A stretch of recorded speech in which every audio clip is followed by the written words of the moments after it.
This workshop is called Sex, Race and Class, and we're delighted to have Selma James here with us. Selma is a women's rights, anti-racist and anti-imperialist organizer. She was recently featured in BBC's Great Thinkers in Their Own Words program. She's authored many books, including The Power of Women and Sex, Race and Class, and she recently edited Jailhouse Lawyers, Prisoners Defending Prisoners Against the USA, the book by Mumia Abu-Jamal, and she's coordinator of the Global Women's Strike.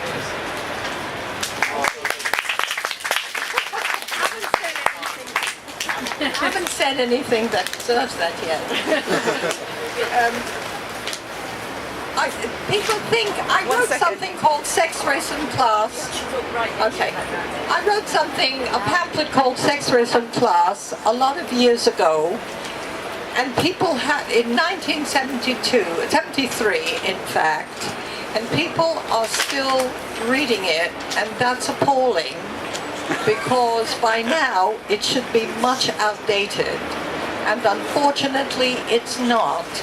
And I want to say that the reason that I wrote it, the reason that I wrote it was that people were having a lot of trouble in the women's movement deciding whether they should be for gender equity or for liberation of women, or they should be for the liberation of the working class. And I wrote it to say that women are the working class, most of us are, and that was true of black people. Most black people are also working class. And I must say that the best figure that I know is 99%. Yeah. It's the most anti-racist, potentially anti-racist statistic that we know, because it says most of us, almost all of us, belong together. And that's a really big 21st century statement. It's fantastic. But it has to do, once you have that, once you've established that, once you know that almost all of us are to be together against 1%, which is pushing us around, determining our lives, stealing our money, our resources, in fact, our possibilities, that's the worst thing they do, is to steal what we can possibly become.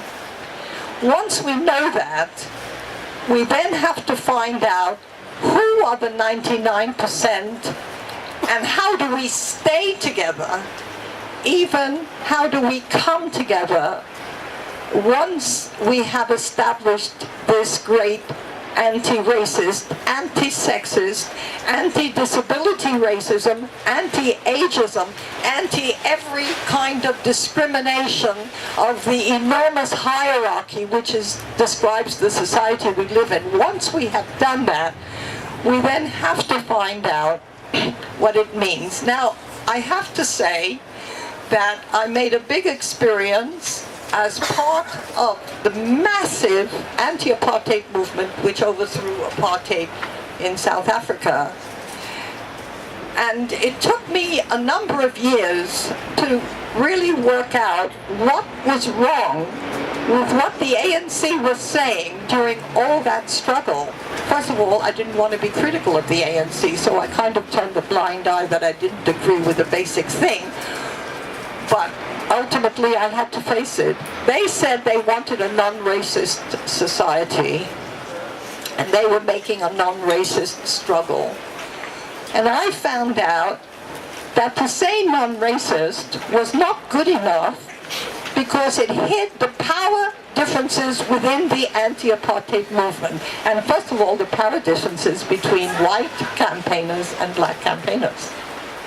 Now, every white campaigner understood when they were arrested, they were not tortured in the same way. They did not suffer in the same way. They were in a very different position in all kinds of ways. They knew that. But it wasn't in their program, and therefore some black people made some deals with some white people before apartheid was overthrown, and that struggle was corrupted from the beginning. That's another subject, but you have to be very careful about what you're saying when you're in a struggle, because what you're saying when you're in a struggle determines what the outcome is that you are fighting for and what you ultimately will or will not achieve. The second example, that is an example from history, but let us go to the occupation that is here. I want to give you two examples. One of them, first of all, the occupation speaks always about democracy. And I think that people don't understand how much it takes to be democratic. They think that everybody has a vote, it's democratic. Is the last election democratic when there was nobody to vote for? But more than that, even when we are by ourselves, we have really to understand that we are different sectors, that we bring different experiences, and that we always are treated differently because of our sector. Now, when I came here today, two sisters spoke with me and they said they had wanted to hear me speak before, but every time I speak, it's when they have to go to pick up the children. And today I had to say something quick because they have to go to pick up the children in about 10 minutes. And I didn't know what to say except to say, I said then, well, you have to tell them and have the speaker speak earlier if it's about a subject that you are burningly interested in. And they said nobody listens. More or less you said that. So there's no democracy here. At least there's some, but then again there isn't. Okay, that's really crucial. And I have to tell you that one of the ways in which the Global Women's Strike has dealt with this is that everybody speaks. I don't mean in every discussion, but we make people get up to a public platform and speak about what they know. Now, what do they know? Their own lives. You're all experts on your own lives. You know what happened to you. You know what hurt. And you know when you made a struggle and you won. And we get people to speak about that, and little by little they get to be able to speak on anything. That's what I call, well, I don't call it democracy, but it's certainly more democratic than a lot of things that I've seen, because everybody can participate fully. That's very different from people having a professional standard that you have to meet. I never met it. I never tried to meet it. I don't like it. As a matter of fact, I feel it's the enemy. And we have to really learn what the enemy looks like when it is acceptable and perfectly legal. That's one of the jobs that this occupation has to accomplish, not in one day, but in ongoing ways. So I know that the women are working hard in the occupation. I didn't even have to come here for that. Women always work hard. Women do 2/3 of the world's work. And whatever movement you find, it's the women who are doing the political housework, whether it's the cooking or feeding or making peace or trying to see that the thing is set up in such a way that the event will go smoothly. Women do that work.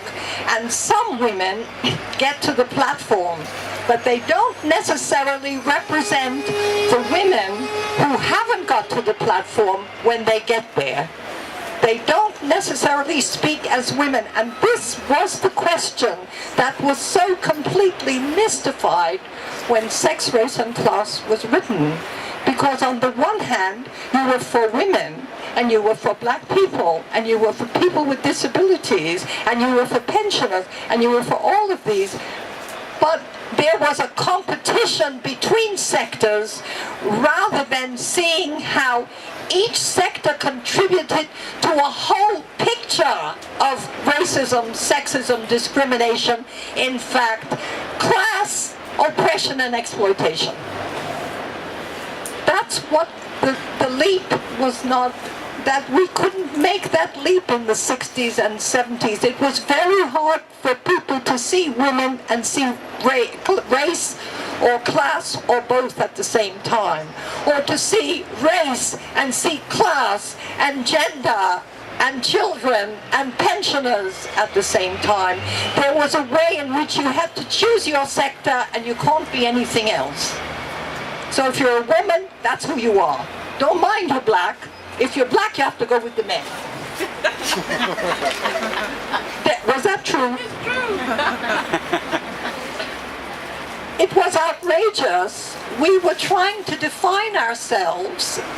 We were really making a great mass effort, but we couldn't work out that there is a complicated hierarchy in the society that dominates our lives, that frames our relationships, that also even dominates our thought and whether we're moving up or moving down. And the people at the bottom know that best.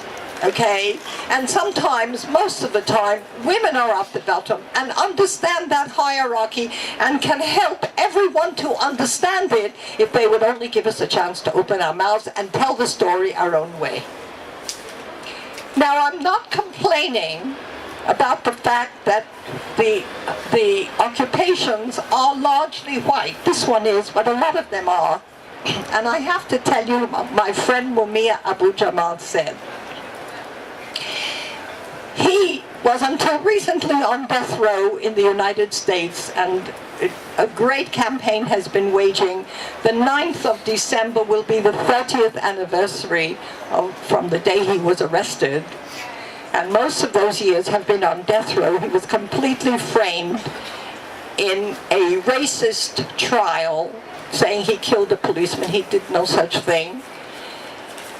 And he just got off death row, although he's still there, but he has a right, he's not going to be executed, we expect, etc. And another man, Maroon, another Black Panther who is inside. You know, the prisons in the United States are concentration camps, really. And those of our generation know what a concentration camp is, because we remember them from Hitler, and the United States has concentration camps like that. Okay, they're not different, and if anybody wants chapter and verse, I'll give it at another point. And they are tremendously excited by the occupations, especially those in the United States.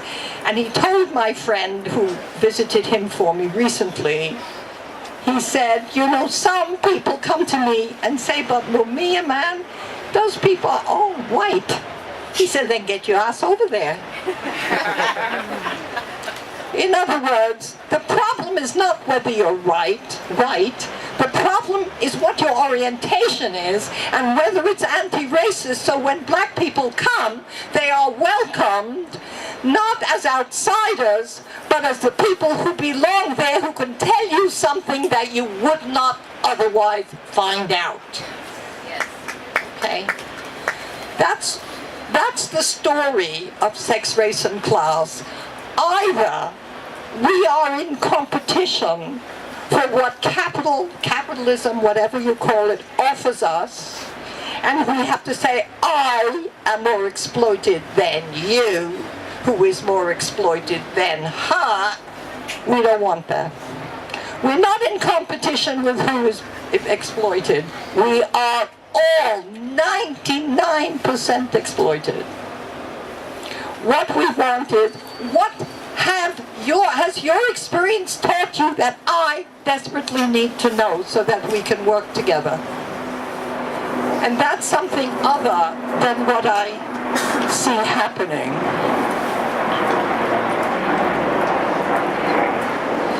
Yes, I hope that we will have time for discussion, so I'll say one other thing. The people who have not spoken as a sector, mostly, have been waged workers. The unwaged are us. You know, we have fought against the cuts. You know, we have been seen to be fighting against them.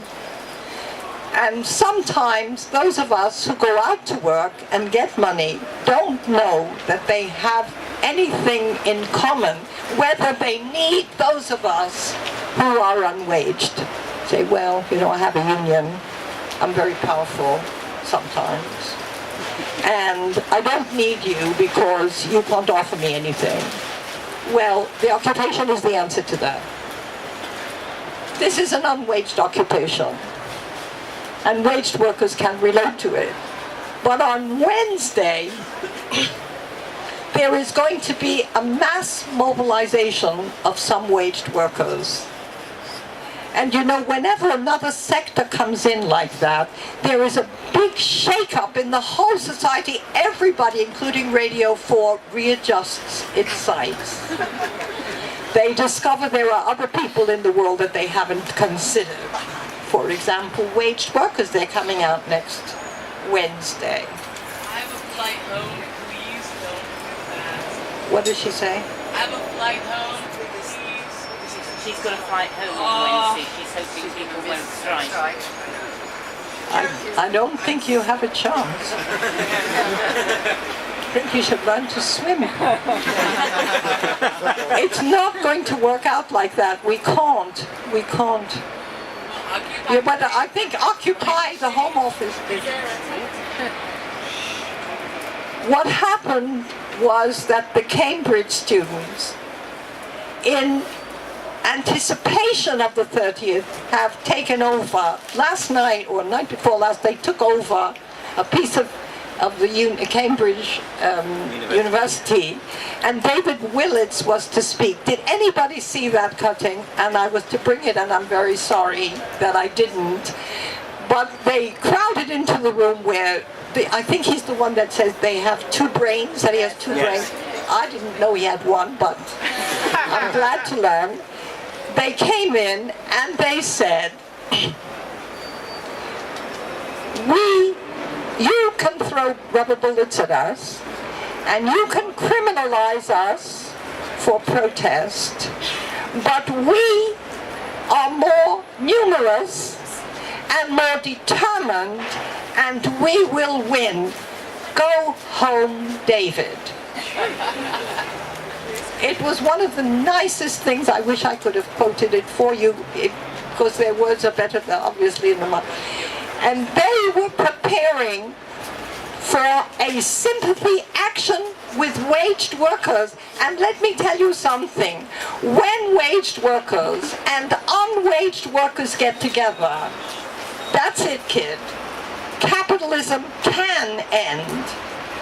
But we have to really base ourselves not on hiding our differences, but on exploiting them in ways that are mutually empowering, okay? And that's how you get it done. Now, I just want to say one other thing before I quit. One of the sectors that is here is the police. I hope everybody knows that that sector is here. They're very active from everything that I hear, because there are some things that people say that only police would say. And they come and tell me, this guy said that. I say, well, did you take a picture? Because he's a copper, he's a police, he's an agent. I hope that you're not naive, and that you're aware of that, and that you make your policy and you see that it's carried out. But I don't give them up. The police can also join, but not if they're spying on us. We draw the line there, and we say that the sectors in the police too must be shown. And I want to end with that. The Black Police Association has made a great attack on the Metropolitan Police and other police forces for their racism, but not their racism against us, only their racism against them and their refusal and not allowing them to rise in the police hierarchy. You see, that is gender or racism cut off from class. Their job there is to talk about the racism that the police enforce in relation to us. Then we'll discuss their joining the movement. My name is Donncha DeLong. I'm president of the National Union of Journalists, and I may be standing up here and I may look like a white male, but 20, 30 years ago, I would have been regarded as an Irish person. And I think one of the issues, and it relates to what you're saying, Irish people have historically become white. But one of the problems is they pulled the ladder. Yes. Well, they've all pulled the ladder up behind them. Yes. And I think one of the most important things, and one of the influences that the Occupy movement could have on trade unions, is to actually encourage people to take the space. One of my priorities in my role in the trade union is actually to put the ladder back down again. To encourage women, to encourage disabled people, to encourage black people to actually come and take the platform. And I think it's important for people like me to make sure that we do that. And I think the Occupy movement can put that pressure back onto trade unions. There aren't enough women at the higher levels of unions, except for those which are primarily women dominated, teaching primarily. This influence needs to come from all levels, because once you start doing that, you'll find that at the grassroots of trade unions, you'll find a lot of friends. Because the more you support them, not just in general, not just say, we support the trade unions, but actually support greater democracy in trade unions. And if there's anyone here who's working who's not a member of a trade union, please join, please get involved, because one of the biggest problems of trade unions at the moment is a lack of democratic participation from everybody. And you potentially have the possibility of changing that. So get involved, get active, and we can occupy the trade unions as well. Okay, you can take this one now. That one, you can hand it around. Sarah, you take this one. Yeah. Can I just say thank you? The question of Irish people, and until very recently, almost every grassroots leader in the trade unions was either Irish or Scottish. For a very good reason, because of the experience of imperialism was immediately applicable to the experience of exploitation by class. And imperialism is just another name for exploitation by geography, really. I think, however, that you hit on something which gives me a chance to clarify something, which is a lot of women got into Parliament with New Labour. Yes.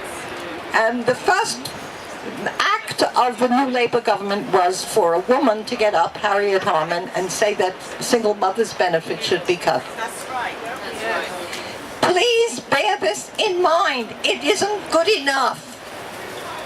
It isn't good enough to get the sectors who have been exploited represented in the hierarchy. They join the hierarchy, so there's no sexism or racism in the 1%.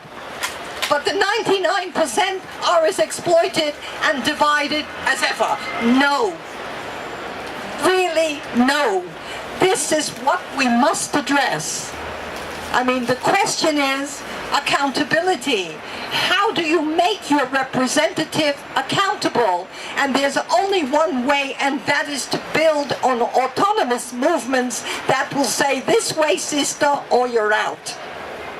You know, it is really a crucial question, and it's really where class is absolutely decisive. Is she with us, or is she with the 1%? I don't care what gender she is. I don't care what her sexual choice is. I don't care what her race is. I don't care what her age is. Is she on our side? And if she's not, I don't want her there. I'd rather have a man. And even if he's doesn't know the right language on gender, at least he's on my side and I can educate him. I can train him. Because he wants to beat the same people that I want to beat. And that's what's crucial. That's what has been so mystifying between gender and race and disability racism and pensionism and all, ageism and all the rest. That unless you begin with class and with the sector, you don't say, oh, I'll get to the sector.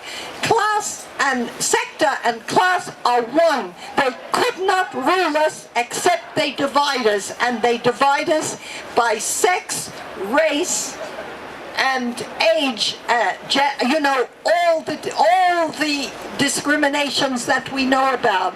That's as wide as the hierarchy that governs us. And you push me around, and I push her around, and she pushes the kids around, and they bully the others, etc. That's how the society works. That's what you can't ignore, and that's what you must assume has to be constantly addressed, because our habits are abominable. Our habits are abominable. Do not think that you decide against racism and your racism vanishes. I think there are a lot of black people and people of color generally who can criticize you on that. And the same thing is true on gender. You have the right words, you know you're against rape, and oh well, I'm all right now. It's not like that. Our habits are the habits of a hierarchy of money. A hierarchy of money. You know, Solveig gave me some figures today about women's wages and how they're always less than men. But there is a hierarchy that it reflects entirely the society's hierarchy, a wage hierarchy, where the people at the bottom are the young people of color who are immigrants. And below that are the unwaged housewives. We ain't got nothing. And they expect that we should live that way or get a job, because raising 4 kids isn't any trouble at all. You should be able to do that in the first hour of the day and then do a good job. Get a piece of work. You know, go to work, otherwise we're workless. They said this family with 10 children, the woman was workless. I find that difficult. I find it a fantasy. I find it the height of sexism and the height of contempt for the new generation, because the reproduction of the human race is of no interest to this government. That is the least of their troubles. If we all kill ourselves, well, we have to leave a few for servants. Aside from that, our disappearance is of no importance. So, beware always of what the hierarchy is and how difficult it is to root out and how it constantly must be addressed. And I'm not saying that black people have all the answers and women have, not in the least.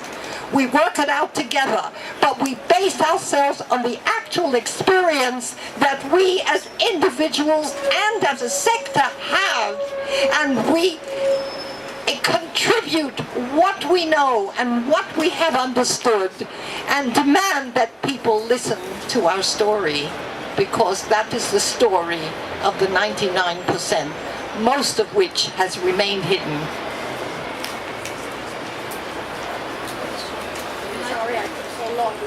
Sorry I took so long with that answer, but it was so important to say those things. Question for people on the end of the live stream. How can we get Give her the mic, Sarah. Give her piece of the mic. a question from home, from the internet? How can we get current MPs to change?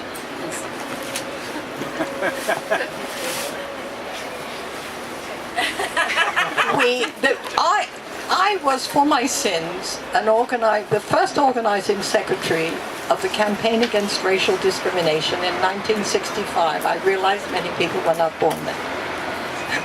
And I discovered that the only way to make MPs accountable is to turn your backs on them. They absolutely freak out. They exist to be seen, to be worshipped, to be begged for this or that.